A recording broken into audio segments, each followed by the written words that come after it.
বলো পদ্মা, তুই ফিরে আসলে কেন? ফিরে আসলাম মা। সোনার খাটে শুয়ে বলা, উপর খাটে পা। তাকে বিনে দর্শে বিনে অন্যায় আমি যে দংশন করতে পারি নাই মা। ওহে কেন না, তুমি বড় মায়ায় পড়ে গেছো। বিনা দোষে বিনা ঘাটে কেমন করে দংশন করতে হবে সেটা সেটা আগে বললে তো আমি সে বুদ্ধি তোমাকে পাঠিয়ে দিতাম।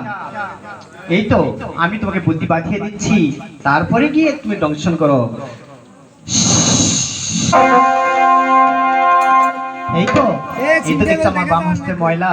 এই ময়লা দিয়ে মশা বানিয়ে ওই বাসের ঘরে ছাড়িয়ে দিবে। ওই মশা যখন লক্ষ্মীটাকে কামড় দেবে তখন তুমি চার দোষে তাকে তুমি দংশন করবে। মনে আছে কালো না? ঠিক আছে পদ্মা। হ্যালো।